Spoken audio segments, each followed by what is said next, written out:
بسم اللہ الرحمن الرحیم۔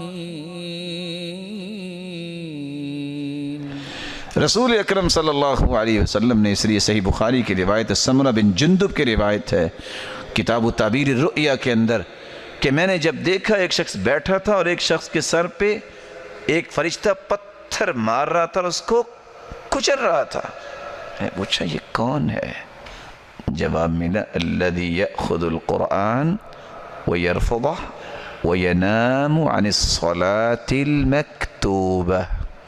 یہ وہ ہے جس نے قرآن تو پڑھا، فرض نماز کے وقت سویا ہوتا تھا۔ اور بزار کی روایت، اور وہ روایت جو آپ عموماً سنتے ہیں کہ اثقل الصلوات علی المنافقین صلاة الفجر و صلاة العشاء، منافقوں پہ فجر اور عشاء کی نماز بھاری ہوتی ہے۔ اور بزار کی روایت کی میں نے بات کی، الذین تتثاقلت رؤوسهم عن الصلاة، جن لوگوں کے سر نماز سے وقت بھاری ہوتے ہیں ان کے منافق ہونے کی نشانی ہے۔ اس لیے اقام الصلاة، جب تک نماز کی پابندی نہیں ہے آپ کو کبھی چین نہیں آئے گا، آپ کے کسی معاملے میں کبھی سکون نہیں آئے گا۔ یہ راز ہیں۔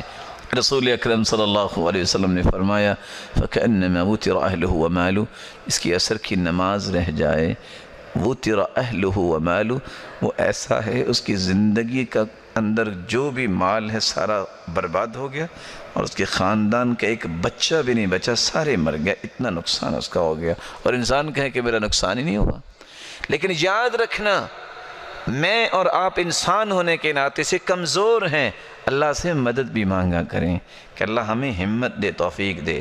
یہ شخص جو نماز کی پرواہ نہیں کرتا، یہ خود سوچے اگر وہ وقت میری فلائٹ کا ہو تو میں سوؤں گا؟ بولیں میں نے وہاں سفر پہ جانا ہے، یا میں نے کسی ہاسپٹل میں چیک اپ کروانا ہے، میں نے کسی سے پیمنٹ لینی ہے، میں نے کوئی کام کرنا ہے، اس وقت سویا تھا؟ اگر اس وقت بھی سویا ہے ہم کہیں گے یہ بیمار ہے۔ اگر اس وقت نظر ہی نہیں آتا، وقت پہ پہنچا ہوتا ہے بینک میں بھی، وقت پہ پہنچا ہوتا ہے شاپ پہ بھی، نوکری پہ بھی وقت پہ پہنچا ہوتا ہے کہ ڈاکٹر نے 1 مہینے کے بعد جو ہے اپوائنٹمنٹ دی ہے، اس کا مطلب یہ ہے کہ یہ قصور اس کا ہے، یہ بیماری نہیں ہے۔ اور اسی لیے وہ شیخ سے سوال کرنے والی ماں سوال کرتی ہے کہ میں نے بہت کوشش کی ہے، بیٹے میرے جو ہے نا وہ نماز کے لیے اٹھتے نہیں ہیں۔ کہا کذبتی، جھوٹ کہہ رہی ہو۔ اب ایک عورت کو کہہ دیا جائے کہ جھوٹ کہہ رہی ہو تو وہ غصہ تو آئے گا۔ کہا میں نے کبھی جھوٹ نہیں بولا۔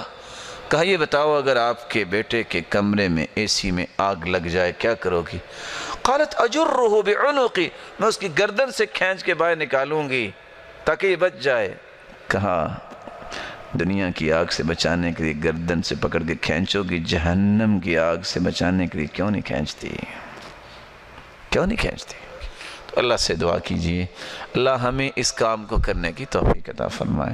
اور یہ کام میری زندگی کا اصل مقصد ہے، یہ کوئی انوکھا کام نہیں ہے۔ مجھے اللہ نے پیدا ہی اس لیے کیا ہے کہ اگر میں 24 گھنٹوں میں آدھ گھنٹہ اللہ کو نہیں دے سکتا، اس کا مطلب یہ ہے کہ میں اپنے آپ سے ظلم کر رہا ہوں۔ اور یہی بات حدیث قدسی بیان کرتی ہے تفرغ لعبادتی، میرے بندے عبادت کے لیے اپنے آپ کو فارغ کر لو، کم از کم اتنا وقت تو نکال لو۔ میں کیا کروں گا اس کے نتیجے میں؟ صرف عبادت نہیں، املأ یدیک رزقا، میں تیرے ہاتھوں کو رزق سے بھر دوں گا، تجھے سنبھالا نہیں جائے گا۔